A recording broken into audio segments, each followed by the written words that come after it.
Beneath the soaring arches and stained glass of Europe's grandest cathedrals, a hidden world thrived in the shadows, one that most visitors would never suspect. Picture this: you're standing in the hushed silence of a 13th century cathedral, sunlight streaming through towering windows, unaware that just beneath your feet, secret meetings were once held in candlelit chambers. These weren't just ordinary gatherings, they were the carefully guarded rituals of clandestine societies, groups whose influence seeped into the very foundations of medieval life.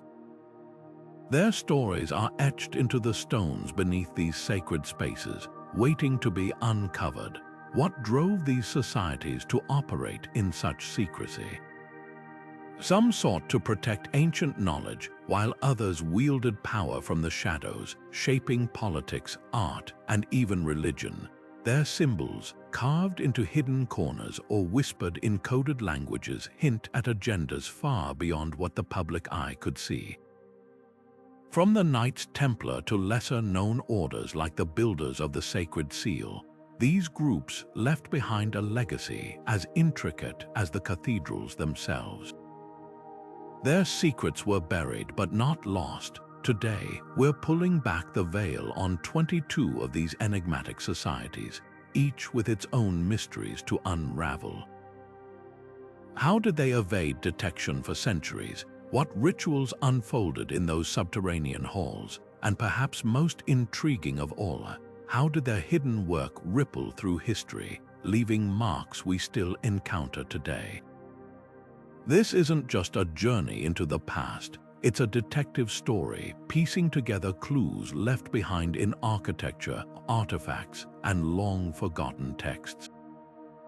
So step closer and let's descend into the shadows together. The truth beneath these sacred stones is waiting. The 13th century was far from ordinary. It was a simmering cauldron of change where power, faith, and knowledge collided in ways that would reshape Europe.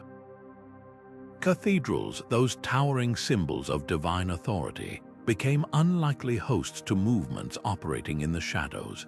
Think about it. These were spaces where the public came to pray, to mourn, to celebrate, yet just beneath their feet, hidden corridors and sealed chambers buzzed with activity most would never imagine. The very grandeur of these buildings provided the perfect disguise. Who would dare accuse a group meeting beneath a holy site of heresy or conspiracy? But the appeal went beyond mere camouflage. Cathedrals were architectural marvels, their crypts and sublevels often designed with winding passages, concealed doors, and acoustics that muffled sound. For societies guarding secrets, whether mystical texts, political dissent, or artistic innovations, these spaces offered both security and symbolism. The Church's own obsession with sacred geometry and hidden meanings only deepened the allure. Some groups, like the followers of the enigmatic master builder Jacques, allegedly used these spaces to safeguard blueprints for revolutionary construction techniques. Others, such as the Sanguine Brotherhood, whispered of rituals tied to ancient saints, their ceremonies shielded by thick stone walls. Yet the greatest advantage might have been psychological. In an era where faith governed daily life, operating beneath a cathedral lent an air of divine sanction. Even the most radical ideas could borrow legitimacy from their sacred surroundings. When whispers spread of a shadowy circle meeting in the crypt, was it heresy or a gathering of visionaries blessed by God? The line was thin, and these societies walked it carefully. Their legacy lingers not just in rumors, but in the very stones beneath our feet. The keepers of the sacred flame were no ordinary secret society. They operated with a devotion so intense it bordered on obsession. Deep beneath Notre Dame de Paris, in chambers so well hidden even most clergy didn't know of their existence, this enigmatic group tended to what they called the eternal light. Legends whispered that this flame wasn't just fire, but a living fragment of divine wisdom, capable of unveiling glimpses of the future to those pure enough to interpret its flickers.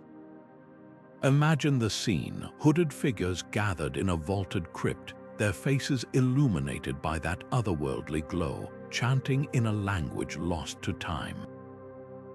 To them, this wasn't mere ritual, it was a sacred duty, a covenant with forces beyond human understanding. What makes the keepers so fascinating is how they wove their presence into the very fabric of the cathedral itself.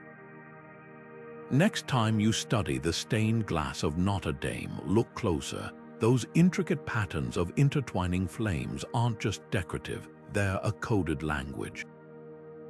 Some panes, when struck by sunlight at precise angles, cast shadows that form symbols linked to the society's teachings. It's a brilliant disguise, hiding in plain sight, where only the initiated would know to look. Were they mystics, scientists, or something in between? Historical accounts suggest the keepers may have been among the earliest alchemists, blending medieval chemistry with spiritual pursuit.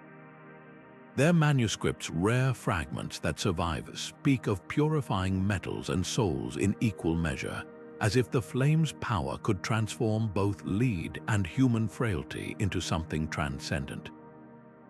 Yet for all their secrecy, their influence might have reached further than we realize. Some theories connect them to the later Rosicrucians, while others speculate they inspired the symbolic fires of Enlightenment-era secret societies. The greatest mystery, though, isn't what they believed, it's what became of them. After the 13th century, references to the keepers vanish like smoke. Did they disband or simply disappear deeper into the shadows? One chilling possibility lingers, that their flame still burns somewhere beneath Paris, waiting for the next worthy guardian to uncover its light. The Brotherhood of the Veiled Cross wasn't just another shadowy order. They guarded a secret so potent, even the walls of Chartres Cathedral seemed to whisper about it. At the heart of their mystery lay a single haunting symbol, a cross draped in what their texts called the Shroud of Divine Sight. This wasn't merely an emblem, it was a promise. According to their most guarded scrolls, somewhere beneath the cathedral's labyrinthine crypts rested the original artifact itself, a relic rumored to unlock transcendent visions for those pure enough to wield it. Imagine the weight of that belief, men and women risking everything to protect an object they believed could bridge the gap between heaven and earth. Their rituals were as elaborate as they were secretive. Under the cover of darkness, hooded figures would gather in a chamber known only as the Hall of Whispers, its entrance concealed behind a false wall near the cathedral's north transept. There, by the flickering light of black candles, wax infused with myrrh and crushed lapis lazuli, they would begin their processions. Through narrow, winding tunnels lined with carvings of veiled angels, they moved in silence, their footsteps echoing like distant prayers. Every detail held meaning, the number of steps taken, the timing of pauses, even the way their robes brushed against the stone. To an outsider, it might have seemed like superstition. But to the Brotherhood, this was sacred choreography, a dance designed to prepare the soul for revelation. What makes their story particularly gripping is how deeply their presence was etched into Chartres itself.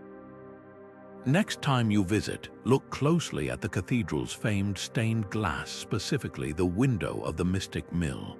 Scholars have long debated the unusual imagery there, a cross partially obscured by what appears to be fabric.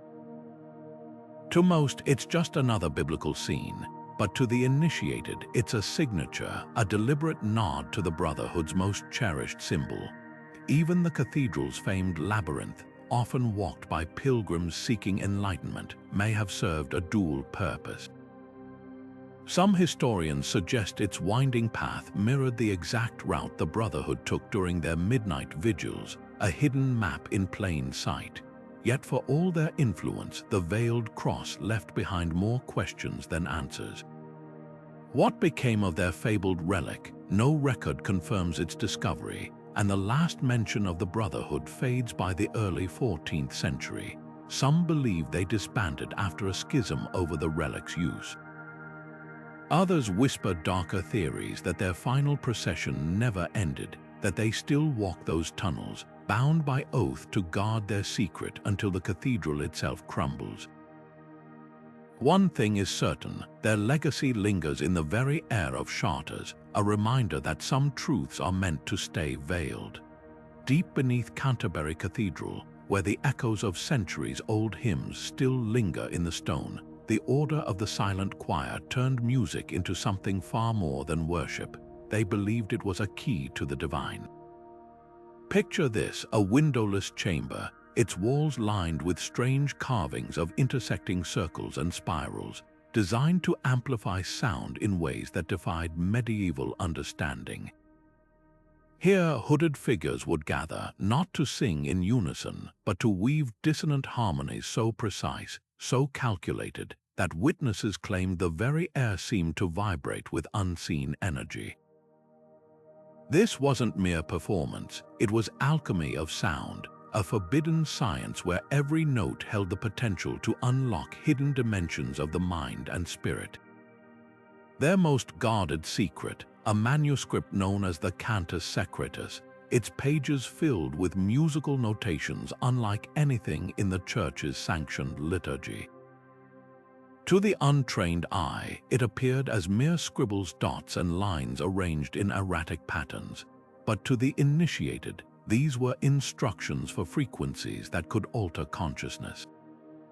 Some passages, when sung in sequence, were said to induce trances so deep, participants reported visions of angelic choirs or distant, celestial realms. Others allegedly held healing properties, with specific chord progressions rumored to mend broken bones or soothe fevers within hours. No wonder the Church viewed their work with suspicion. What place did such power have in a world where only priests were meant to mediate between heaven and earth? Yet the silent choir's genius lay in their ability to hide in plain sight.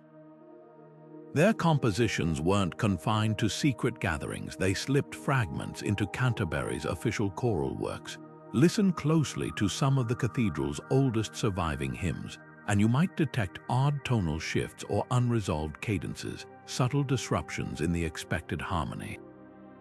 Were these mistakes or deliberate echoes of their forbidden knowledge? Even their name was a ruse. Silent didn't mean absence of sound. It referred to the unheard frequencies they believed resonated with the human soul, vibrations too subtle for ordinary ears to detect. The Church's crackdown was inevitable. By the late 13th century, their manuscripts were burned, their members scattered, but whispers persist that not all their knowledge was lost. Some say a single copy of the Cantus Secretus survived, hidden behind a loose stone in the cathedral's undercroft. Others claim their techniques influenced later mystics, from Renaissance magicians to modern sound healers. Perhaps their greatest legacy isn't in what was destroyed, but in the enduring idea that music might still hold secrets we've yet to fully understand. After all, even today, who hasn't felt a shiver down their spine when the right chord strikes at just the right moment? The Guild of the Enclosed Eye didn't just carve stone, they encoded entire philosophies into Cologne Cathedral's walls. Walk through its grand nave today, and you'll spot their signature symbol peering out from unexpected corners, an eye enclosed within a perfect triangle, often tucked between saints' robes or woven into floral motifs. To the casual observer, it's just another decorative flourish, but to the Guild's initiates, this was a bold declaration, a silent testament to their belief that true vision came not from outward sight, but from inner illumination. Their workshops weren't merely crafting vaulted ceilings and flying buttresses. They were constructing a three-dimensional puzzle, a cathedral within a cathedral, where every angle and alignment held deeper significance. What set these artisans apart was their uncanny precision. modern architects studying Cologne's blueprints have noted something peculiar. Certain structural elements defy conventional Gothic design. Pillars placed at seemingly random intervals, arches with unusual curvature, even the spacing between stained glass windows all follow a hidden mathematical sequence. Some scholars argue this wasn't accidental. The guild allegedly worked from a lost manuscript called the Oculus Codex, said to contain sacred geometry principles borrowed from Moorish scholars and Byzantine mystics. Their most daring claim that these proportions could channel divine energy, turning the cathedral itself into a kind of spiritual resonator. The irony is delicious. While the church preached humility, these masons were quietly embedding heretical ideas into holy stone. Look closely at the cathedral's famous choir screen. Among its biblical scenes, you'll find peculiar anomalies: a shepherd's staff forming a perfect golden ratio, a flock of sheep arranged in a Fibonacci spiral. Even more telling are the subtle distortions: faces with one eye slightly larger than the other, halos that aren't quite circular. These weren't mistakes. The guild's teachings held that perfection existed in deliberate imperfection, a reflection of humanity's flawed yet divine nature. Their influence may have stretched far beyond Cologne. Similar geometric patterns appear in Chartres' labyrinth and Strasbourg's rose window, all built within decades of each other. Was this coincidence or proof of a secret network of enlightened builders? By the 14th century, the guild vanishes from records, but their legacy lingers. Some say their symbols inspired later groups like the Freemasons, while conspiracy theorists whisper that the true Oculus Codex still lies buried beneath the cathedral's foundations, waiting for eyes worthy of its secrets. One thing's certain: every time sunlight filters through Cologne's windows, casting geometric shadows across the floor, the enclosed eye's vision lives on. The circle of the midnight lantern didn't just observe the stars, they brought the cosmos indoors, turning Rheims Cathedral into a celestial canvas. Imagine the scene, long past midnight, when even the most devout worshippers had left. Hooded figures would gather in the crypt, their only light a single flickering lantern. But this was no ordinary flame. Their texts speak of a device they called the Lantern of Truth, a bronze and crystal contraption said to cast shadows in patterns that mirrored upcoming celestial events. Some accounts claim it could predict eclipses down to the hour, while others whisper it revealed far more unsettling visions: plagues, wars, even the rise and fall of kings. What made their work so revolutionary was how they translated the heavens into architecture. Using charcoal and chalk, they'd map constellations directly onto the cathedral's stone floors, aligning their diagrams with specific pillars and arches. Modern researchers have discovered faint traces of these star charts beneath layers of later masonry, proof that their rituals weren't just symbolic but painstakingly precise. The north transept, for instance, aligns perfectly with Polaris on the winter solstice, while a series of seemingly random indentations in the floor form an exact replica of the Orion constellation as it appeared in 1289. This wasn't astrology, it was astronomy centuries ahead of its time, hidden beneath the guise of piety. Their most enduring mystery, though, lies in their missing manuscripts. Only fragments survive, mostly marginal notes in church records accusing them of divining by forbidden lights. But one parchment, discovered in 1912 behind a loose stone near the cathedral's rose window, contains a startling passage: "As above, so below, but the lantern shows what lies between." Some interpret this as evidence they'd stumbled upon early optical principles, using lenses and mirrors to manipulate light in ways that bordered on magic. Others believe they were tapping into something far older, perhaps knowledge passed down from Moorish stargazers, or even remnants of lost Roman technology. The Church's tolerance for their activities wore thin by the early 14th century. A bishop's decree from 1306 abruptly references the extinguishing of false lights, and after that the circle vanishes from history. But walk through Rheims Cathedral today during certain solar events, and you might notice something peculiar. When the sun strikes the stained glass at just the right angle, the floor blooms with geometric patterns that match no known Christian symbolism. Coincidence, or the midnight lantern's final joke, a message to the future written in light and stone, beneath York Minster's hallowed halls, where echoes of prayers mingled with the scent of incense, the veil weavers worked in hushed secrecy, their looms weaving more than just thread. This clandestine sisterhood, composed entirely of women, produced tapestries so uncanny they blurred the line between artistry and prophecy. Picture their hidden workshop, a vaulted chamber lit by tallow candles where half-finished fabrics draped the walls like frozen visions. Each stitch was deliberate, each color chosen not for aesthetic harmony, but because it appeared in dreams or trances. The resulting scenes weren't mere decorations, they were warnings, glimpses of futures too unsettling to speak aloud. Plagues with faceless victims, crowns tumbling from invisible heads, cities swallowed by flame, all rendered in exquisite detail years before they unfolded. What makes their story so compelling is the fragments that survived the Church's purge. One scorched remnant, now housed in a private collection, depicts a king falling from horseback, a scene that mirrors the death of Edward II decades later. Another shows a peculiar arrangement of stars above a burning village. Modern historians note it bears striking resemblance to celestial patterns visible during the Great Famine of 1315. Were these astonishing accuracies mere coincidence or proof of something far more extraordinary? The veil weavers themselves left no explanations, only a single phrase embroidered into the hem of every tapestry, as the thread wills it. Their techniques remain as mysterious as their visions. Some accounts suggest they used dyes brewed from hallucinogenic plants, allowing their minds to slip between worlds as they worked.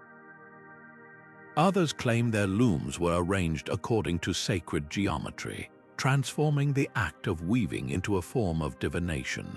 The most tantalizing theory comes from a marginal note in a bishop's journal, complaining of women who stitch by the dark moon, their needles guided by voices not of this earth. The Church's crackdown was brutal but incomplete. While most tapestries were burned as heresy, rumors persist that the veil weavers anticipated their own downfall. A handful of works were smuggled out, hidden in plain sight as altar cloths or vestments. Some even speculate that fragments were woven into York Minster's famous Great East Window, their prophetic scenes camouflaged among biblical narratives.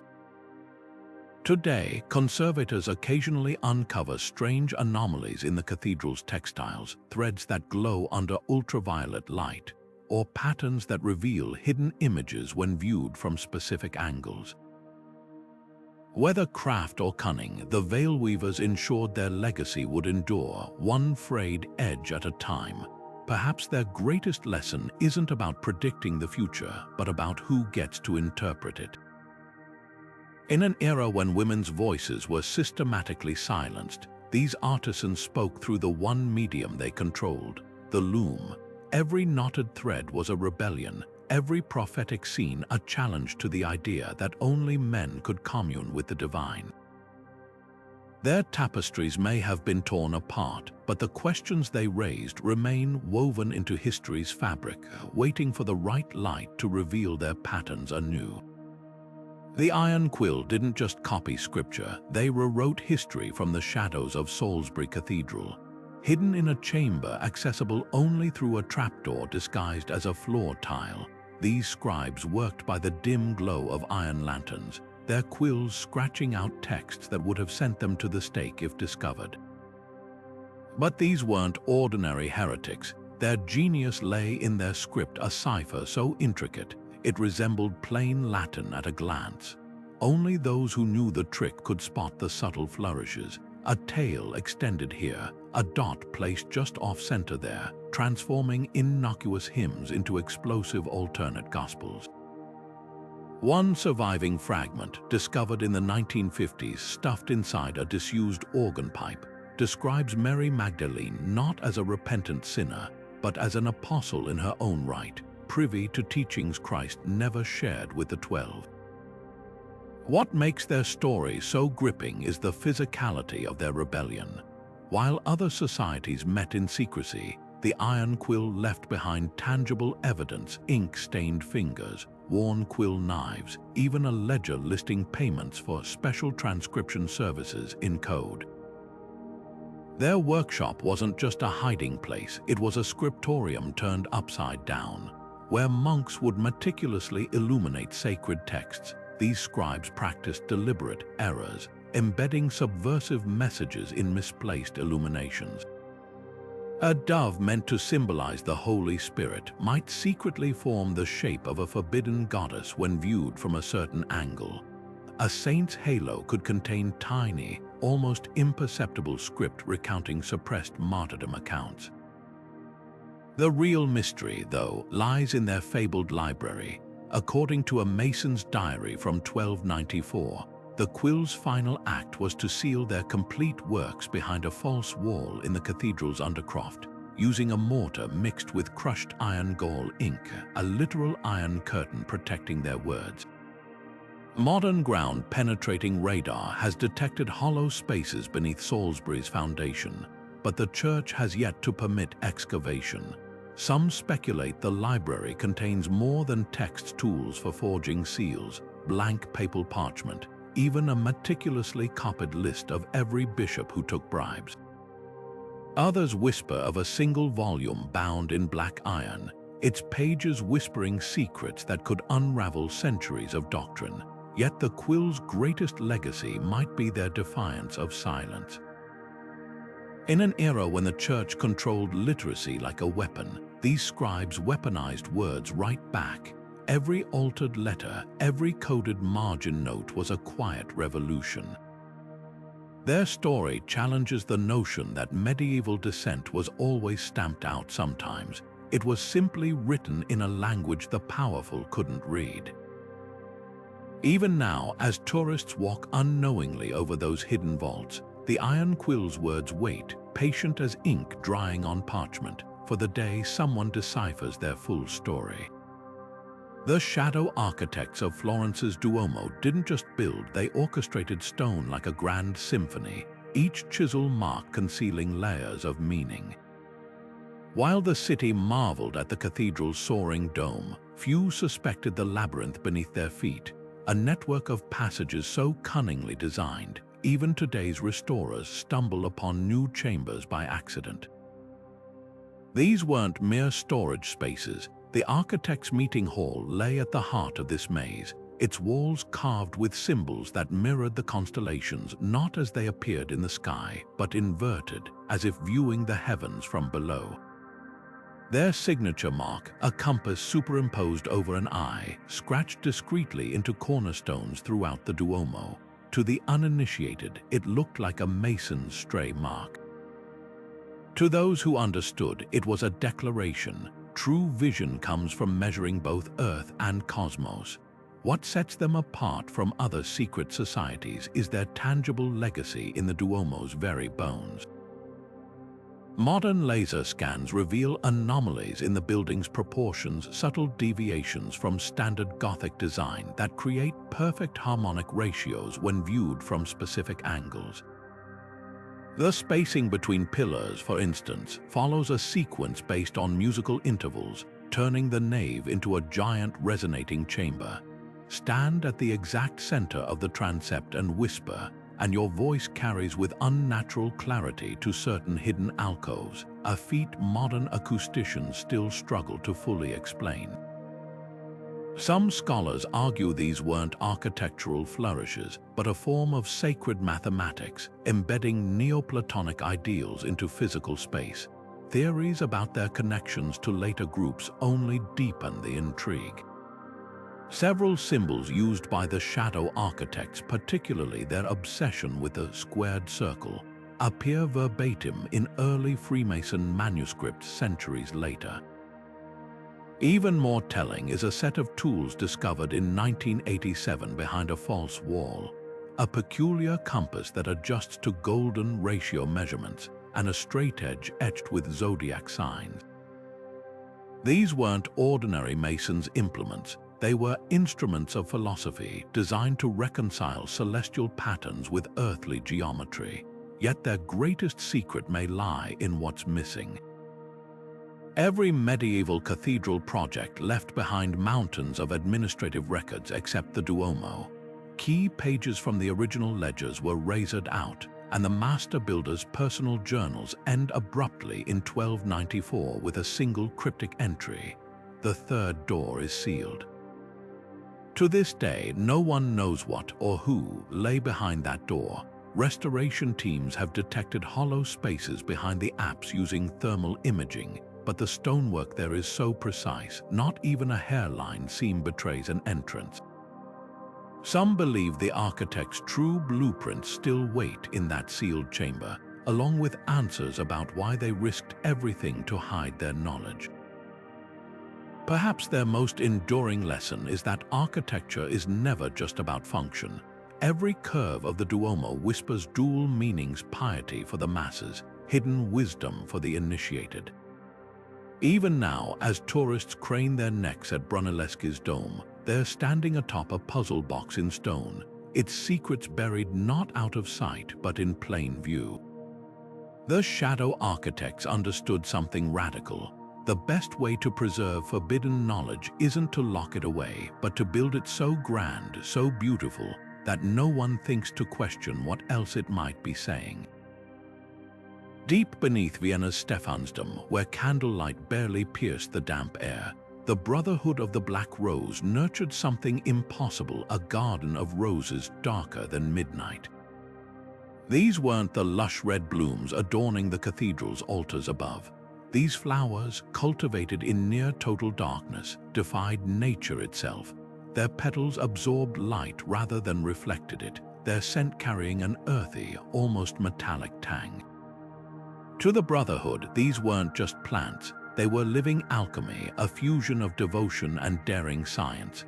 Legends swirled around their origins. Some claimed the first seedling was smuggled from Byzantium after the Fourth Crusade. Others whispered it sprouted from soil mixed with powdered meteorite. Whatever the truth, tending these roses became a sacred rite, their growth cycles timed to lunar phases, their roots fed with mineral-infused waters painstakingly distilled in glass vessels. What made their work so radical wasn't just the rose's color, but what they believed the petals could do. Crushed into a tincture, the blooms allegedly stopped infections in their tracks, sealing wounds with uncanny speed. A surviving fragment from their archives describes a knight's gangrene reversing within days after a poultice was applied, an account that, if true, would have seemed like divine intervention in an era before antibiotics. But their ambitions stretched far beyond battlefield medicine. Hidden in the cathedral's undercroft, they built an elaborate still room where they experimented with distillation techniques centuries ahead of their time. Some mixtures, when held to light, reportedly shimmered like liquid obsidian, leaving no residue behind. Were these early attempts at colloidal silver, or something stranger still? The rose's symbolism seeped into the cathedral itself. Next time you visit Stephansdom, look closely at the frescoes near the catacomb entrance. Among the saints and angels, you'll spot recurring motifs: vines with unnaturally dark flowers, often twining around a chalice or sword. Art historians long dismissed these as artistic license, but infrared scans reveal something startling. The original pigments contained trace amounts of iron and manganese, identical to the soil samples taken from the Brotherhood's hidden garden beds. Even more intriguing is the placement. These murals cluster near ventilation shafts leading downward, as if marking a trail for those who knew to look. Their downfall came not from the church but from their own obsession. By the late 13th century, the roses began to dwindle, their seeds producing weaker strains with each generation. Desperate, the Brotherhood reportedly delved into riskier experiments, mixing the petals with mercury, exposing them to strange frequencies using singing bowls tuned to unheard harmonics. Then, abruptly, all mention of them ceases. Some believe their garden succumbed to a blight, others that they were silenced for venturing too close to truths that threatened the established order. A single clue survives, a ledger entry from 1321 noting 7 black roses delivered to the bishop's chambers, with no further explanation. Were these a tribute, a threat, or perhaps a final plea for patronage? Today, botanists remain baffled by descriptions of the Brotherhood's roses. No known species matches their accounts unless you count a curious footnote in a modern geneticist study. While examining medieval pollen samples from Stephansdom, they identified traces of an unidentified flavonoid, a pigment unlike anything in the rose family's known history. It's a ghost of a possibility, a whisper that maybe, just maybe, the Brotherhood's garden wasn't mere legend. And if you stand in the cathedral's dimmest corner at dusk, where the air carries the faintest scent of damp stone and something almost floral, it's easy to imagine those dark petals still unfurling somewhere below, waiting for the next alchemist to uncover their secrets. Barcelona Cathedral's shadowed cloisters hold a secret most visitors stride right past tiny silver key motifs carved into the very edges of stone capitals, so small you'd need to kneel to spot them. These were the calling cards of the Order of the Silver Key, a society so obsessed with thresholds, they turned the entire cathedral into a metaphysical lockbox. Their central mystery, a ceremonial key forged from an unknown alloy, said to gleam like liquid moonlight. According to fragmentary parchments hidden in the cathedral's archives, this wasn't just a tool for physical doors, it was a symbolic artifact, its teeth designed to match the locks of perception.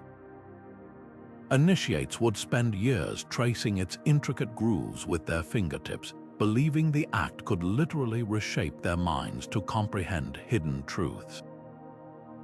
Their rituals unfolded in a chamber concealed behind what's now the Chapel of the Holy Sacrament. Modern restoration work revealed a peculiar feature there, a doorframe with 12 keyholes, each slightly different in size and shape. Historical accounts suggest initiates would attempt to unlock each one during a days-long vigil, though none of the holes actually led anywhere.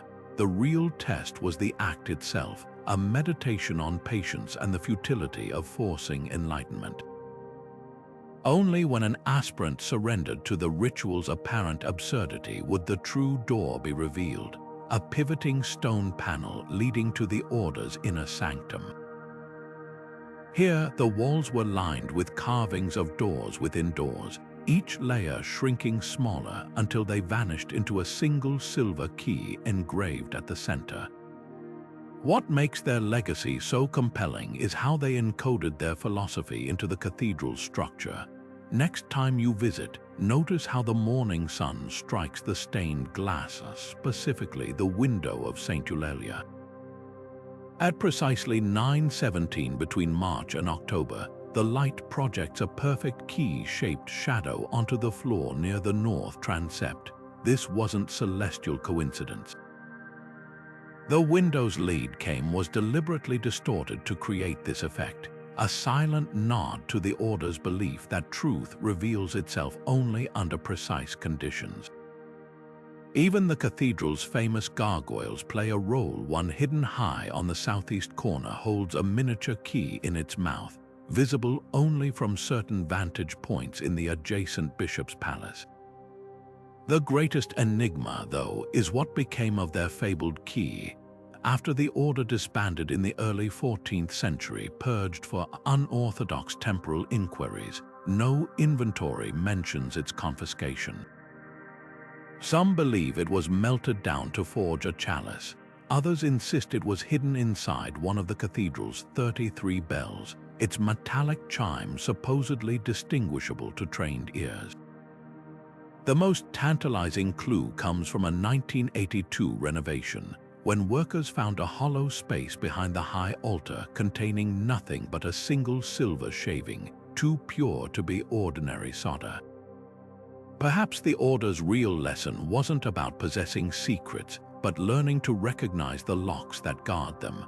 Their symbols endure not as clues to some grand revelation, but as reminders that every cathedral, every stone, every moment in time is itself a door, waiting for the right mind to turn the key. The silent watch of Prague's St. Vitus Cathedral carried a burden heavier than any sword, a relic so potent. Its guardians took vows of eternal silence to protect its secrets.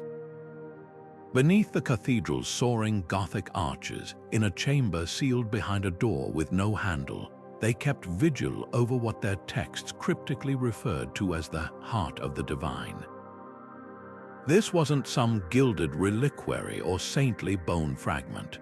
According to a single, heavily damaged parchment discovered in the 19th century, it was a crystal not cut by human hands, but shaped as if by forces beyond understanding. Its surface allegedly pulsed with a faint inner light, dimming and brightening in rhythms that matched no known celestial cycle. To the knights who guarded it, this wasn't just an object, it was a living mystery, a fragment of the ineffable made tangible. Their rituals defied medieval conventions.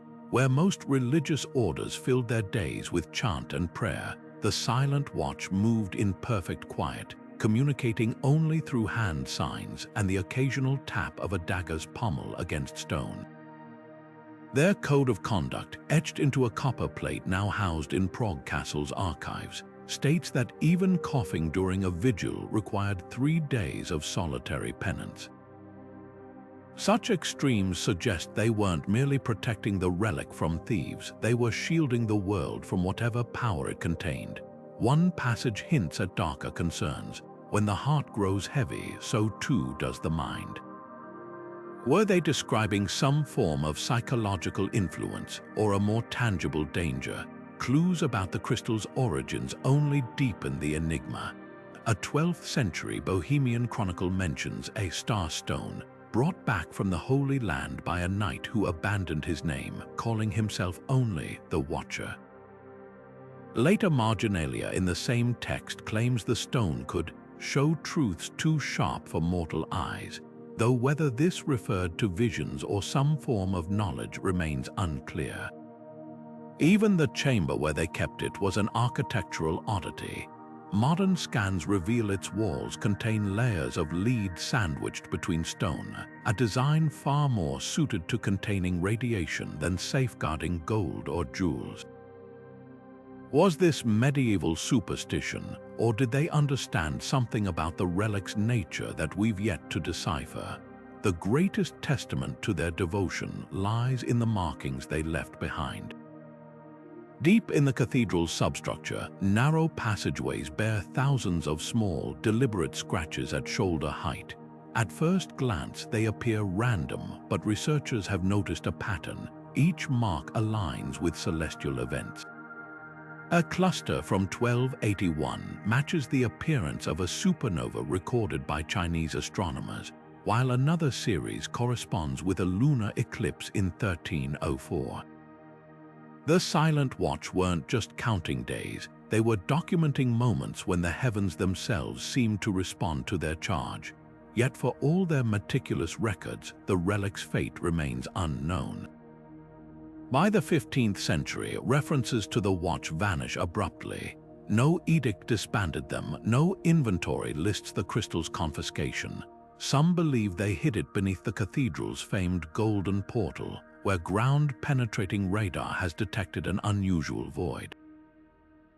Others speculate it was smuggled to a remote monastery, or that the guardians themselves became its final protectors, sealing the chamber from within. The last known mention comes from a drunken stonemason's diary in 1422, describing a light in the crypt that made no shadow.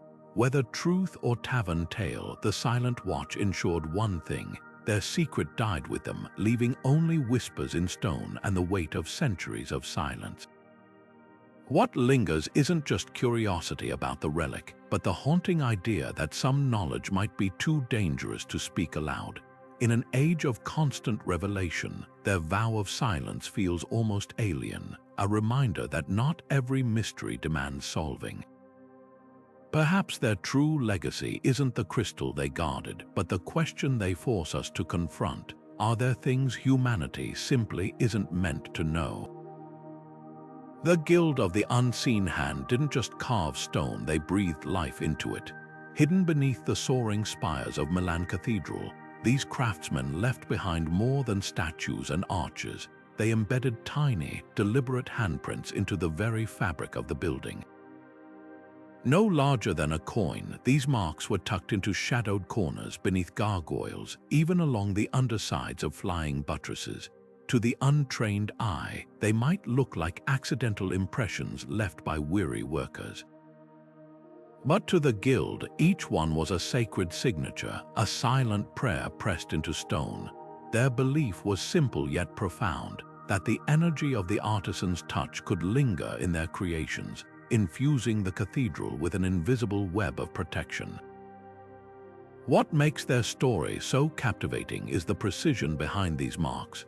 Modern restorers using high-resolution scanning have uncovered over 300 handprints, each unique in size and shape.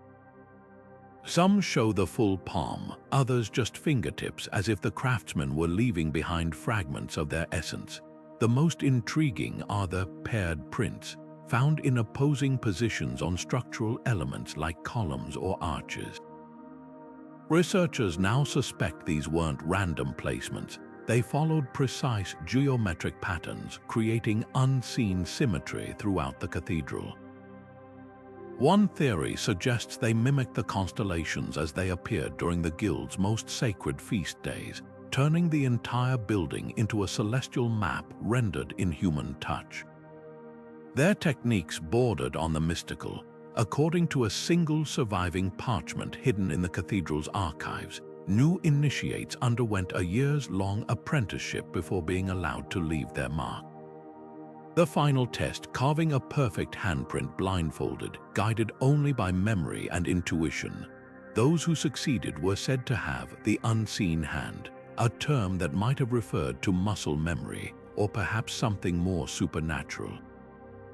The guild's master craftsmen allegedly possessed an uncanny ability to sense flaws in stone just by running their fingers along its surface, detecting weaknesses invisible to the eye.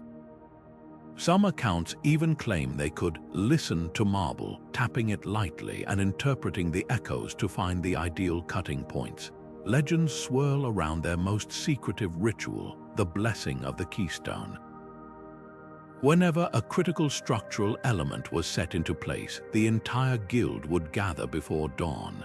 Each member would press their hand against the stone in sequence, transferring what their texts called the weight of wisdom from one generation to the next. The last imprint was always left by the eldest craftsman, his arthritic fingers symbolizing the endurance of their art. Historians recently discovered something astonishing. The keystone of the cathedral's main vault bears not one handprint, but dozens layered so densely they resemble the growth rings of a tree.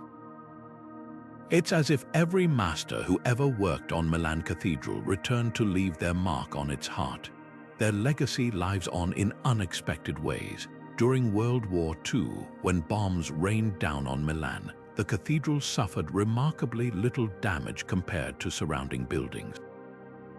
Superstitious locals whispered that the unseen hand's protection still held.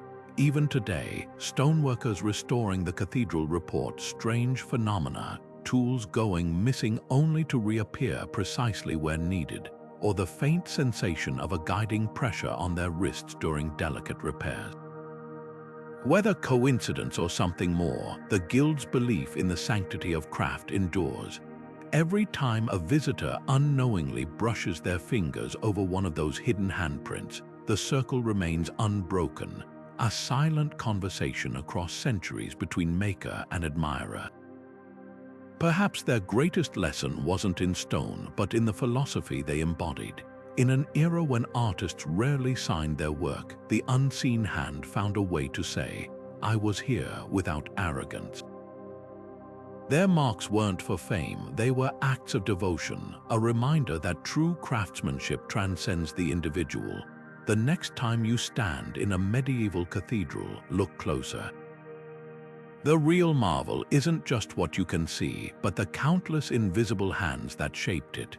Beneath Seville Cathedral's sun-baked stones, where the scent of orange blossoms mingled with candle wax, the keepers of the hollow bell practiced a form of worship unlike any other. Their most sacred object wasn't a relic or a text, it was a bell cast from an unusual alloy of silver and meteoric iron, its clapper removed before it ever hung. To the uninitiated, it seemed broken, useless, but to the keepers, its silence was the point. They believed true communication with the divine didn't come through noise, but through resonance vibrations so subtle they could only be felt, not heard. Their rituals unfolded in a chamber shaped like an inverted bell, its curved walls designed to amplify the faintest frequencies. Initiates would gather in pitch darkness, their hands pressed against the bell's cold surface as a master striker tapped it with a mallet wrapped in lamb's wool. The resulting vibrations traveled up their arms into their bones, a physical whisper bypassing the ears entirely. What followed wasn't just meditation, it was revelation. The keeper's journals, written in a cipher based on musical notation, describe visions of swirling colors, snatches of unfamiliar languages, even glimpses of celestial architectures. One entry from 1284 recounts a novice who perceived the entire history of the cathedral, as if watching a tapestry unravel and reweave itself. What makes their practice so extraordinary is the precision behind it. Modern acousticians studying the chamber have discovered its proportions create a perfect harmonic resonance at exactly 18 Hz, a frequency below human hearing but within the range of bodily perception. At this tone, some experience phantom vibrations, a sense of unease, or even fleeting hallucinations. The keepers may not have understood the science, but they mastered its effects. Their journals meticulously document which striking patterns produced which visions, suggesting a codified system of vibrational meditation centuries ahead of its time. The bell itself holds its own mysteries. Metallurgical analysis confirms its unusual composition, iron with traces of nickel and iridium, metals rare in medieval Spain. Some speculate its materials came from a meteorite worshipped by pre-Christian cultures, repurposed by the keepers as a conduit to the divine. Others point to its peculiar patina, which never tarnished despite the damp conditions. Even more intriguing are the faint symbols etched along its rim, not Christian iconography, but astrological signs interwoven with geometric patterns resembling sound waves. Their legacy lingers in Seville's rituals to this day. During certain holy festivals, cathedral staff still perform a curious tradition, striking the great bells once, then observing a moment of silence. Few remember this originated with the keepers, who taught that every peal must be balanced by stillness, lest humanity's noise drown out heaven's reply. As for their encrypted journals, most were burned during the Inquisition, but fragments survive hidden in plain sight. Next time you visit Seville Cathedral, run your fingers along the choir stalls. Those seemingly decorative carvings of musical notes, they're not decoration at all. Beneath Toledo Cathedral's labyrinthine corridors, where whispers seem to echo from the stones themselves, the Order of the Gilded Mask turned ritual into art and art into revelation. Their ceremonies weren't held in shadowy secrecy. but in a hidden theatre carved from the cathedral's foundations, its tiered seating arranged in a perfect semicircle. Here, beneath flickering torchlight, masked performers enacted dramas unlike anything staged in the public squares above. These weren't simple morality plays. Cloaked in intricately crafted masks, each gilded with a sliver of metal allegedly mined from a fallen star, they explored the fragile boundary between mortal frailty and divine aspiration. One moment, an actor might portray a beggar. The next, the same figure would don a second mask mid-scene, transforming into an archangel without changing costume. The message was clear. Identity wasn't fixed, but a series of roles waiting to be shed or embraced. What set their masks apart wasn't just their craftsmanship, but what lay beneath the surface. Recent conservation work on a rare surviving fragment, a cheek piece discovered in a hidden niche, revealed something astonishing. The gold contained traces of an unknown alloy, its crystalline structure unlike any medieval metallurgy on record. Some researchers speculate it was smelted from a meteorite, while others point to its eerie similarity to alloys described in Moorish alchemical texts. The mask's true power, however, may have been psychological. Designed with subtle curves that caught and distorted torchlight, they created an uncanny effect. From certain angles, the features seemed to shift expression, as if animated by some unseen force. Imagine witnessing a performance where the masks themselves appeared to react to the dialogue, grief turning to joy, wrath melting into serenity, without the actors moving a muscle. Their most controversial belief centered on what they called the divine duality. Unlike the Church's teachings of strict hierarchies between heaven and earth, the order proclaimed that divinity wasn't separate from humanity, but dormant within it. Their signature play, The Twice-Born King, told of a monarch who discovers his crown is merely a mask, and beneath it lies another, far brighter. The script, preserved in coded marginalia in a bishop's ledger, contains stage directions that blur the line between theater and ritual. At the climax, the actor playing the king would remove his gilded mask to reveal nothing. No face, just an empty space illuminated by candlelight. The symbolism was radical for its time. The self was neither mortal nor immortal, but the space where the two converged. The cathedral itself became their unwitting accomplice. Certain architectural features like the oddly placed acoustical niches near the chapel of St. John allowed voices from the hidden theater to carry upward, mingling with choir rehearsals overhead. Some accounts claim this was intentional, a way for the order's subversive themes to infect sacred music with their ideas.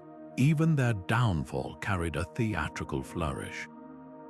When church authorities finally raided their chamber in 1321, they found no members, just a circle of masks arranged on the stage, each turned to face the empty throne at the center. One held a scrap of parchment. The play continues elsewhere. To this day, Toledo's archivists occasionally discover strange anomalies in the cathedral's art. A fresco angel with a face that changes hue depending on the light. A confessional booth with carvings that form mask-like shapes when viewed from a specific angle. Whether coincidence or the order's lasting joke, their legacy endures in the questions they raised. If all the world's a stage, who or what wears the ultimate mask? And what might we find if we dared to take it off? The Brotherhood of the Eternal not saw patterns where others saw only rope. Deep beneath Lincoln Cathedral, in a chamber whose walls were carved with interwoven lines so complex they made the eyes ache, this secretive society spent decades decoding what they called the language of knots. To most, their work would have looked like mere decorative stonework, elaborate Celtic-style designs adorning the cathedral's choir stalls and baptismal font.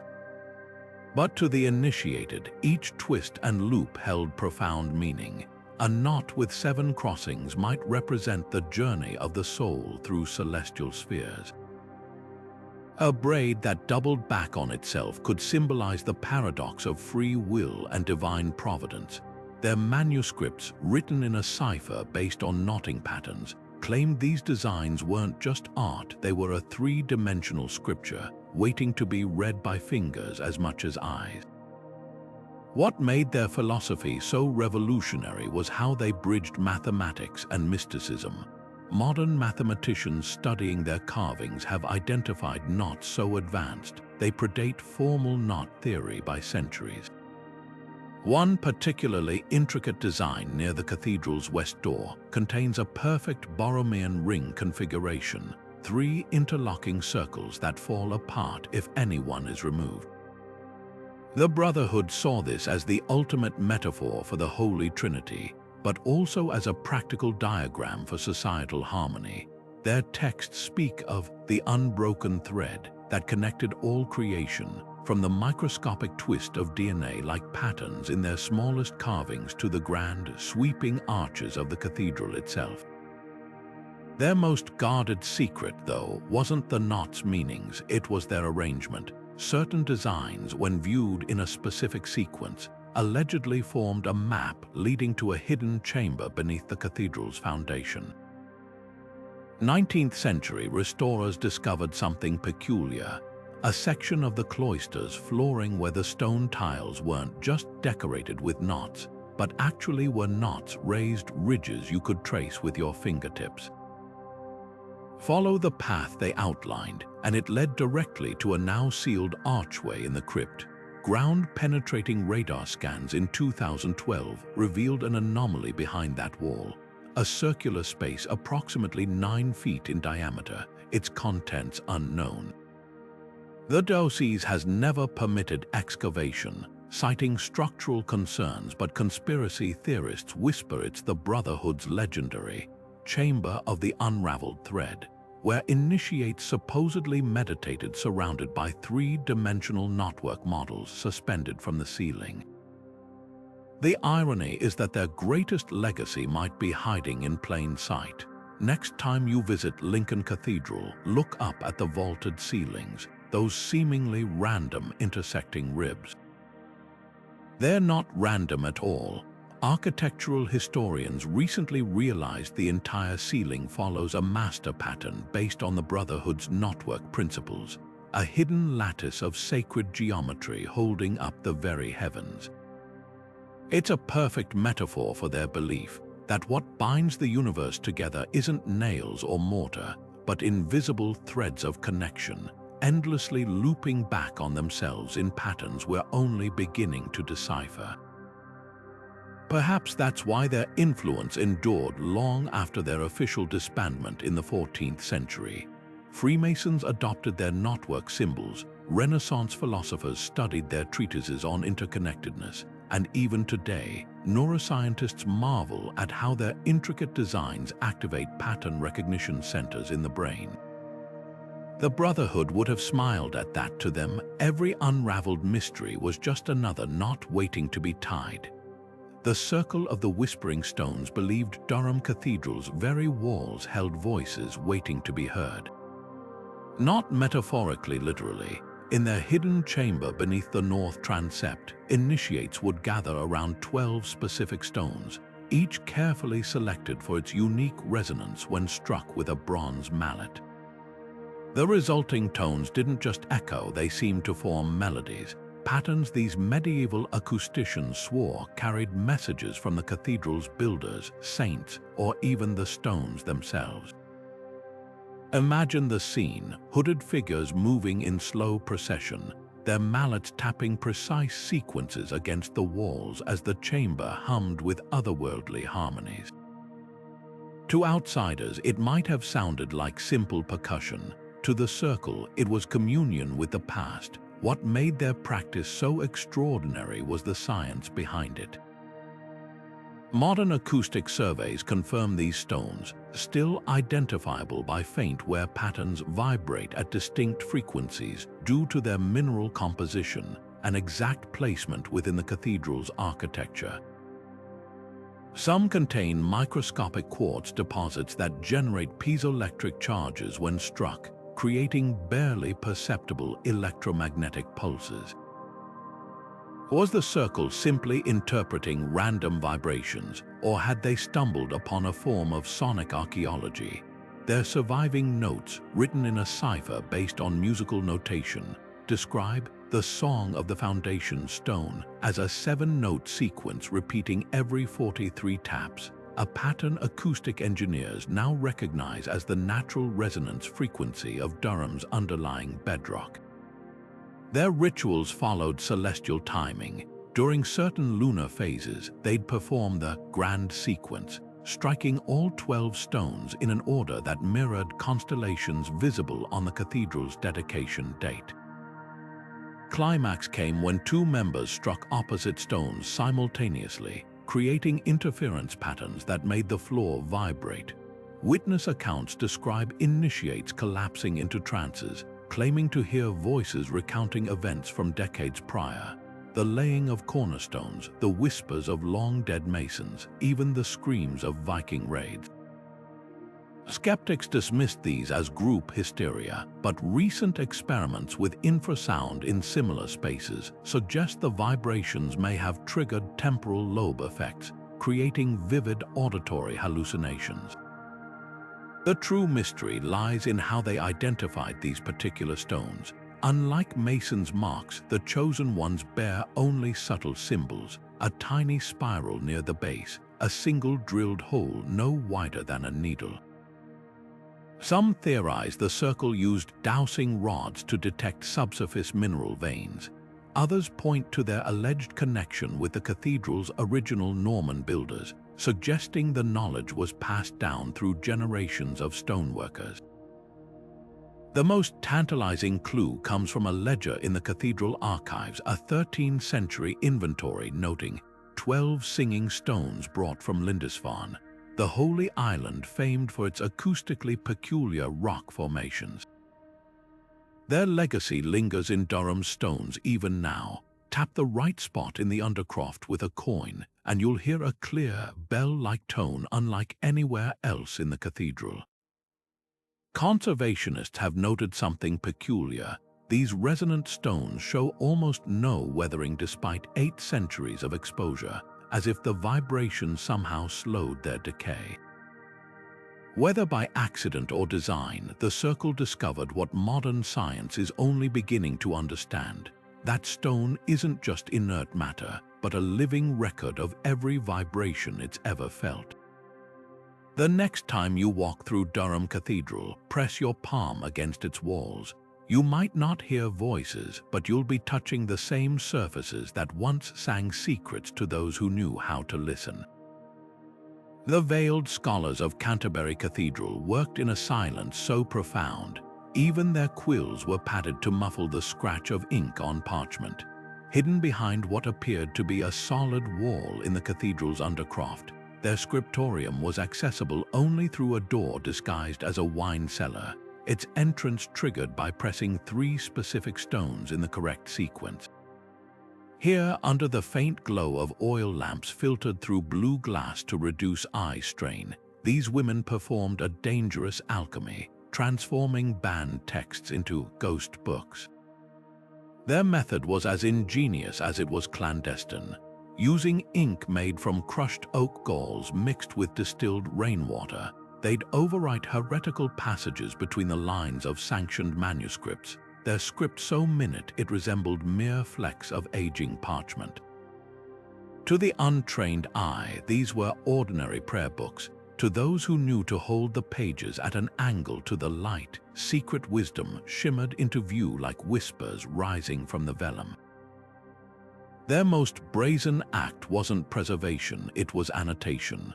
Fragments of their recovered marginalia reveal biting theological commentary disguised as decorative flourishes. A floral vine twisting around a psalm might form Greek letters spelling half-truth, while the halo of a painted saint could contain Aramaic glyphs questioning the divinity of relics. Their masterstroke, encoding entire treatises in the embroidery patterns of liturgical vestments they crafted.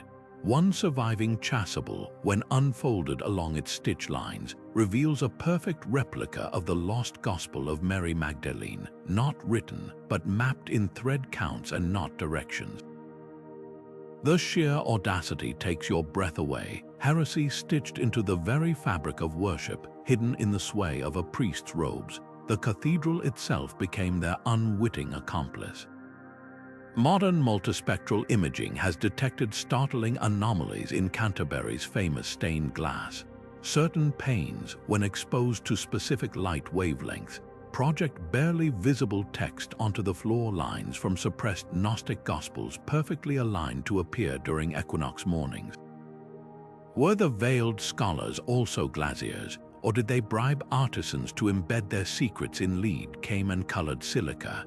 The more you look, the more the cathedral transforms from a monument of orthodoxy into a palimpsest of rebellion. Their downfall came from an unexpected source, their own ink. A suspicious abbot noticed peculiar smudges on returned manuscripts, faint discolorations that clustered where no scribe's hand should have touched. Chemical analysis centuries later would reveal the truth. Their special oak gall ink left trace residues of a rare mineral found only near Canterbury's ancient Roman baths, a telltale signature linking dozens of accidentally damaged books. By the time the purge came, the scholars had vanished, but not before hollowing out a single column in the crypt and filling it with wax-sealed scrolls. Discovered during Victorian renovations, these fragile documents crumbled to dust within hours of exposure to air, leaving behind only the ghostly impression of writing on the interior stone, a final metaphor for knowledge too fragile for its time. What lingers isn't just the thrill of their defiance, but the quiet revolution in how we view medieval women's literacy. These weren't passive copyists, they were archivists of forbidden thought, wielding needles and ink as deftly as any swordsman.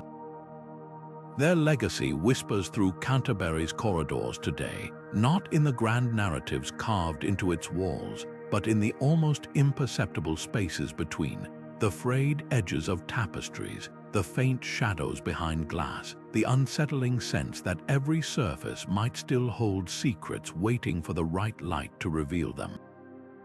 The Guild of the Living Shadows turned Strasbourg Cathedral's sunlit nave into their sacred canvas, where darkness wasn't the absence of light, but a language. Imagine the scene. As dawn's first rays pierced the cathedral's stained glass, hooded figures would gather in a chamber beneath the choir, their hands positioned before polished bronze discs to cast deliberate shadows onto the walls. These weren't random silhouettes. Each curve and angle formed sacred geometry, circles within triangles, spirals that seemed to pulse as the sun moved. To the Guild, these fleeting images were more than art. They were divine sigils, messages from a realm where light and dark danced in perpetual dialogue. What set their practice apart was its startling sophistication. Modern experiments recreating their techniques reveal an uncanny understanding of optics centuries ahead of their time. By positioning mirrors at precise angles, they could project intricate patterns across vast distances, some shadows stretching 50 feet or more without distortion. Their manuscripts, written in a cipher based on shadow lengths at solstice noon, contain diagrams that anticipate camera obscura principles by 200 years. One remarkable passage describes using colored glass filters to create overlapping chromatic shadows, a phenomenon later explored by Renaissance scientists like Leonardo da Vinci. Were they merely intuitive geniuses, or had they inherited fragments of lost optical knowledge from Moorish or Byzantine scholars? Their rituals hinged on the belief that shadows carried prophetic weight. During the summer solstice, when sunlight struck a particular rose window at exactly 23 degrees, the resulting shadow would crawl across the floor to align with carvings of celestial bodies near the altar. Guild members would kneel along this path, interpreting every ripple in the light as omens, a jagged edge foretelling drought, a softened curve hinting at royal births. The most chilling account comes from a 13th century chronicle, describing how their shadows allegedly predicted the Great Famine of 1315. On the winter solstice prior, the light fractured into 12 distinct shards, a pattern never seen before or since. The cathedral's architecture became their collaborator. Strasbourg's famed astronomical clock, added centuries later, unknowingly echoes the Guild's obsession with light and time. But their true legacy hides in plain sight. Next time you visit, study the north transept's column capitals, those seemingly random notches. Their calibration marks positions where Guild members would stand to cast shadows at exact solar events. Even more telling are the faint, soot-like stains on certain walls. Spectral analysis reveals traces of burnt herbs mixed with metallic powders, substances that would have made shadows appear to shimmer or shift color during ceremonies. Their downfall came from an unexpected source, their own perfection. As their projections grew more elaborate, rumors spread of shadows that moved independently of light sources. Whether optical illusion or something stranger, the Church declared their work diabolical puppetry in 1342, but the Guild's final act was pure defiance. On the night of their expulsion, witnesses reported the cathedral's walls blooming with phantom shadows, figures with outstretched arms, towering trees, even a perfect replica of the zodiac, all cast without any visible light source. To this day, conservators occasionally note peculiar shadow anomalies in Strasbourg, especially during equinoxes. Coincidence or the living shadow's last joke, proving their art was never about the light at all, but the spaces in between. Perhaps their greatest lesson was in reclaiming darkness as sacred. In an era when shadows symbolized ignorance or evil, the Guild revealed them as partners to illumination, not opposites, but inseparable companions in the dance of perception. Their legacy lingers every time sunlight filters through a cathedral window, painting temporary masterpieces on stone. The next time you see your own shadow stretch long across the ground, remember, the Guild would have told you it's not just absence. It's a message waiting to be read. Beneath the soaring Gothic arches of Bruges Cathedral, where candlelight flickered against jewel-toned stained glass, the Order of the Crimson Thread practiced a form of justice as vivid as it was unorthodox. Their workshop, hidden behind a tapestry depicting the Last Supper, was no ordinary loom room. Here, in a chamber lined with shelves of glass vials, each holding pigments so rare their recipes were guarded like state secrets, the weavers created textiles that didn't just depict truth, they exposed it. Their signature material, threads dyed with a mysterious crimson pigment, extracted from a Mediterranean mollusk so scarce it took 10,000 shells to produce a single gram of dye. But the true marvel wasn't the color's richness, it was its uncanny sensitivity. When woven into tapestries and exposed to the sweat of a human palm, certain sections would shift hue, deepening to burgundy in the presence of deceit or brightening to scarlet when truth was spoken. Their most infamous creation, the weaver's judgment, wasn't hung for decoration. It served as an otherworldly lie detector in trials too delicate for conventional courts. Imagine the scene: an accused nobleman brought before the tapestry, his hand pressed against a woven scene of Adam and Eve. As he swore innocence, the serpent's coils darkened ominously, while the apple's crimson blush faded to gray. The Order's records describe cases where entire conspiracies unraveled based on these chromatic testimonies. A disinherited son's rightful claim confirmed when his touch turned a threadbare patch to gold, or a merchant's stolen ledger location revealed as his fingers traced a map that pulsed like a heartbeat. What makes their work so fascinating is the potential science behind it. modern chemists analyzing surviving thread fragments discovered traces of pH-sensitive compounds mixed into the dye substances that react to changes in skin chemistry brought on by stress or deception. But the Order's understanding went beyond simple chemistry. Their manuscripts speak of threads that listen, suggesting they recognized how textile tension could amplify subtle tremors in a person's touch. Some designs even incorporated intricate knotwork that allegedly tightened or loosened in response to the subject's pulse, a medieval polygraph woven in silk and wool. The cathedral itself became their silent partner in these rituals. Certain alcoves were designed with precise angles of morning light that intensified the tapestry's color shifts, while hidden channels in the walls carried whispers to weavers observing from concealed galleries.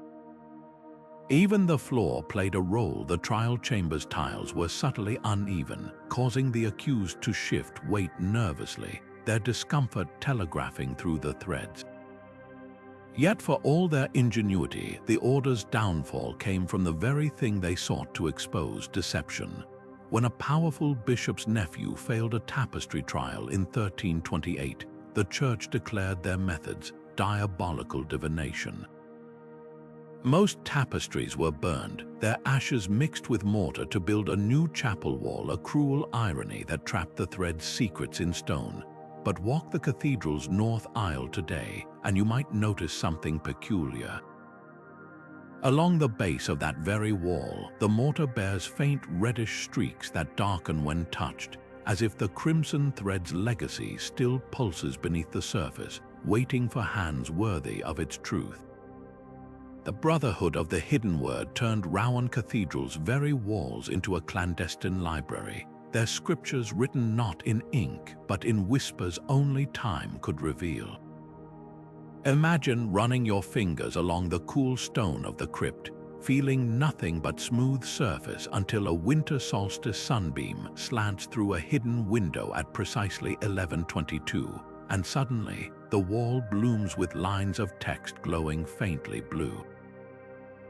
This was their art, prayers and prophecies inscribed in an ink made from crushed violets, alum, and a secret 13th ingredient that reacted only under perfect celestial alignment. Their messages weren't meant for their own era, but for generations centuries unborn, trusting that future eyes would develop tools or wisdom to read them fully. What makes their work so mesmerizing isn't just the method, but the meticulous planning behind it. Each inscription's visibility depended on a trifecta of conditions: the angle of sunlight on specific dates, the humidity level in the chamber controlled by discrete ventilation shafts, and even the temperature of the stone itself. Modern conservators discovered that some texts appear only when the wall drops below 12 degrees Celsius, explaining why the Brotherhood deliberately chose north-facing surfaces for their most sensitive passages. Their manuscripts, hidden inside a hollowed-out column capital, reveal an obsession with the patience of stone, the belief that truth, like limestone, reveals itself layer by layer across ages. The few messages recovered so far range from the poetic to the perplexing. One vault archway, when exposed to ultraviolet light, unveils a psalm rewritten backward in medieval Latin, each word spaced to form the shape of a dove in flight. Another, revealed during a 2018 restoration when a laser scanner picked up microscopic indentations, appears to be a star map dated 1291, except the constellations are arranged in a configuration not matching any known astronomical record. The most tantalizing, a single phrase repeated throughout the crypt in varying sizes. The key is not the lock but the hand that turns it. Rouen's architecture became their collaborator. The cathedral's famous butter tower, long rumored to owe its name to indulgences paid for eating dairy during Lent, might hold a darker joke. Its upper windows align so precisely with the summer solstice sunrise that they project a beam directly onto a sealed chamber in the nave's foundation. as space modern imaging confirms is covered in yet undeciphered symbols. Even the cathedral's famed bells play a role. During certain feast days, their vibrations reportedly caused hidden texts to shimmer into visibility for seconds at a time, as if the very air trembled with revelation. The Brotherhood's true genius lay in their understanding of time as an accomplice. Unlike societies that buried secrets to hide them, they embedded theirs where the world would eventually look, knowing full well their own era lacked the means to decode them. Some inscriptions may require technologies not yet invented to reveal their full meaning. Others might need linguistic shifts. Scholars recently realized one wall's nonsense doodles are actually a cipher based on the rhythm of Gregorian chants, decipherable only when sung at a specific pitch. Their legacy lingers in the most mundane places. Next time you visit Rouen Cathedral, notice the odd patches where the stone seems slightly smoother, as if worn by countless invisible hands. These aren't accidents, they're the Brotherhood's final joke, areas deliberately polished to react to touch over centuries.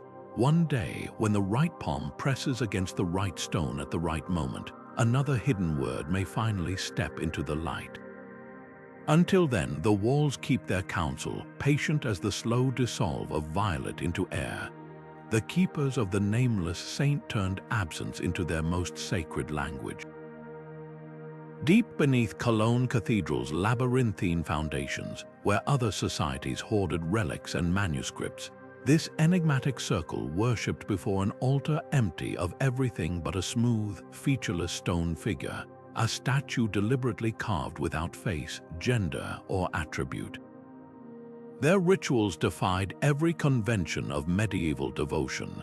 Instead of chanting litanies, they practiced hours of motionless silence.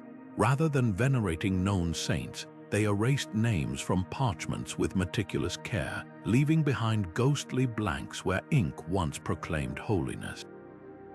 To outsiders, it might have seemed like sacrilege. To the keepers, it was the purest form of reverence, acknowledging that the divine could never be confined to human labels.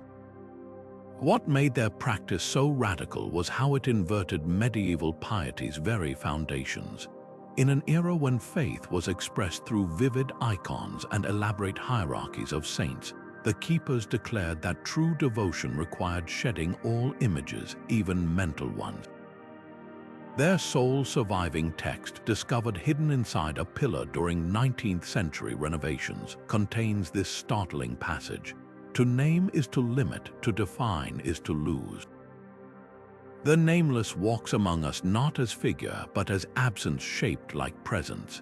Modern scholars debate whether this was mysticism or something closer to philosophy, a medieval anticipation of negative theology, where God can only be described by what God is not.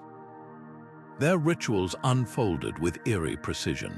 At midnight on the new moon, initiates would gather in a chamber whose walls bore not paintings or carvings, but thousands of tiny, deliberate scratches, each marking a name they'd ritually erased from history.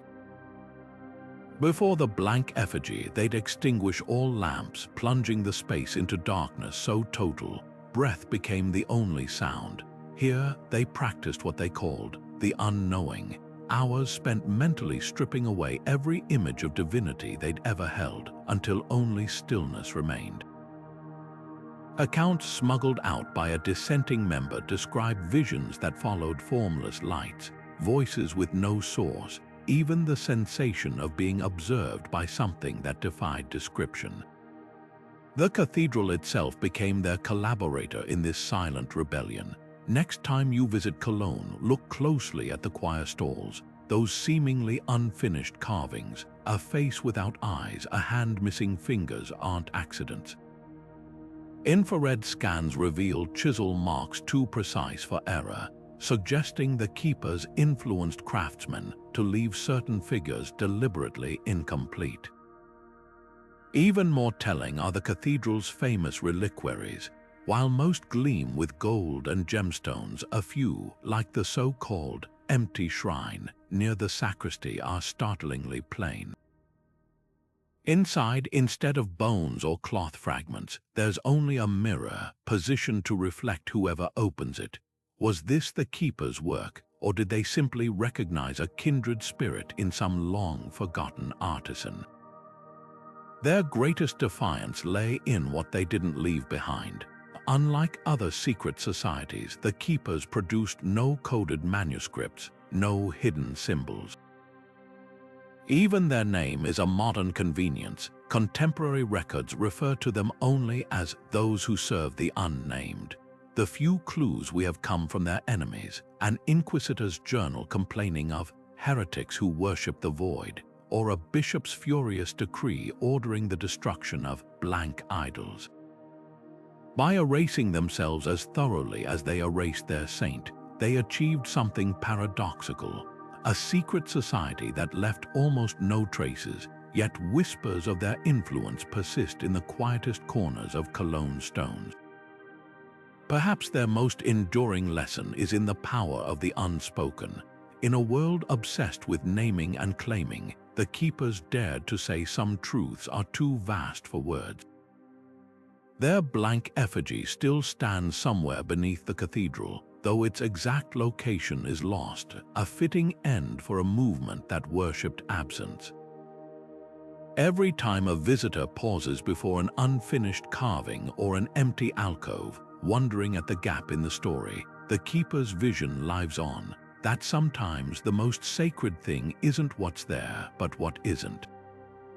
Beneath Westminster Abbey's hallowed floors, where kings and poets lie entombed in marble silence, the circle of the last candle kept a vigil unlike any other. In a chamber so concealed, even the abbey's own monks rarely knew of its existence. A single flame burned atop an iron candlestick, its wax never dripping, its light never fading. This wasn't just a candle, it was a covenant. The circle believed this flame served as a beacon for souls navigating the afterlife, its glow visible only to those crossing the threshold between worlds. But there was a darker edge to their devotion. Legends whispered that should the light ever fail, it would signal not just the end of their order, but the collapse of an age. What made their ritual so extraordinary was the candle's uncanny endurance. Historical accounts describe it burning continuously for decades without replenishment, defying the laws of nature. Some claimed the wax was mixed with crushed pearls and myrrh, substances medieval alchemists associated with eternity. Others pointed to the candlestick itself, a bizarre artifact allegedly forged from fallen star metal, its surface etched with symbols resembling celestial maps. Modern metallurgists examining similar period relics have identified alloys with unusually high iridium content, a metal so rare on Earth it's more commonly found in meteorites. Was the circle's flame sustained by some forgotten technology, or was their belief so potent it transformed ritual into reality, their ceremonies unfolded with solemn precision? Every new moon, 12 hooded figures would descend into the chamber, each carrying a vial of oil blessed by an unknown rite. Rather than adding fuel directly, they'd anoint the iron base of the candlestick, chanting in a language even linguists now struggle to classify, a tongue blending Latin, Old English, and something far older. The most haunting detail comes from a 14th century scribe's marginalia. Their shadows do not dance as ours do. Contemporary reconstructions suggest the chamber's curved walls and strategically placed mirrors could have created optical illusions, making flames appear unnaturally still. But to the circle, this was proof their light existed outside ordinary physics, a thread connecting the living and the dead. Westminster Abbey itself became an unwitting accomplice to their mystery. Certain architectural quirks like the oddly placed ventilation shaft near the pyx chamber align perfectly with the hidden candle room, suggesting the structure was deliberately designed to sustain the flame without drawing attention. Even more telling are the Abbey's famous Cosmotti pavement. scholars recently noticed its intricate geometric patterns mirror the candlestick's base when viewed from a specific angle, as if the entire floor was a cryptic diagram of the circle's beliefs. The candle's fate remains one of history's great enigmas. By the Tudor era, references to the circle vanish abruptly. No record confirms the flames extinguishing, yet no inventory mentions the candlestick's removal either. Some believe it still burns in a sealed vault, its light now visible only to those beyond the veil. Others insist it was smuggled away during the Reformation, hidden where even time struggles to find it. The most chilling theory, that the candle never went out at all, that we're living in the flickering moments before its light finally gutters, and with it, the age it was meant to guide. Next time you stand in Westminster Abbey, surrounded by the weight of centuries, listen for the faintest scent of beeswax on the air. It might just be your imagination. Or it might be a reminder that some vows outlast stone, outlast memory, outlast even history itself. From the keepers of the sacred flame to the circle of the last candle, these 22 societies wove a hidden tapestry beneath Europe's grand cathedrals, threads of devotion, rebellion, and ingenuity entangled in the very stones that held up the heavens. Their stories aren't just footnotes in history, they're a challenge to how we see the past. Were these groups heretics skulking in the shadows, or custodians of truths too fragile for their time? Perhaps they were both. The veil weavers stitched prophecies into fabric, while the Iron Quill encoded dissent into scripture. The shadow architects embedded sacred mathematics into vaulted ceilings, and the silent watch communed with a relic that pulsed like a living thing. Each society, in its way, danced on the edge of what was permissible, turning cathedrals into canvases for their most audacious ideas. What's most striking isn't just their secrecy, it's their creativity. In an era when the church wielded absolute authority, these visionaries found loopholes in the architecture of power. They hid messages in stained glass, carved subversive symbols into choir stalls, and tuned entire buildings to celestial frequencies. Their innovations weren't just spiritual, they were scientific, artistic, even psychological. The Whispering Stone's acoustic experiments predated modern sound therapy by centuries, while the crimson threads lie detecting tapestries hinted at an understanding of biochemistry that shouldn't have existed in medieval Europe. These weren't mere rebels, they were pioneers, using the tools of their time to probe questions we're still wrestling with today. Yet their true legacy might lie in the questions they force us to ask. Why did the Nameless saint's followers worship absence? What drove the silver key to obsess over thresholds? And what, or who did the last candle's flame truly guide? The answers aren't just buried in crypts, they're encoded in the way we approach history itself. For too long, these societies were dismissed as superstition or heresy. But what if they were the quiet architects of progress, preserving ideas the world wasn't ready to accept? The next time you step into a medieval cathedral, look beyond the soaring arches and gilded altars. Press your palm against the walls where handprints linger unseen.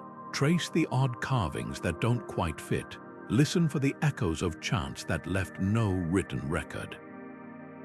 These societies may have vanished, but their fingerprints remain, not just in stone, but in the very idea that history is never as simple as it seems. If their stories resonate with you, share your thoughts below. Which of these hidden orders captivated you most, and what mysteries do you think still lie waiting beneath these ancient floors? Don't forget to subscribe. We're just scratching the surface of history's greatest enigma.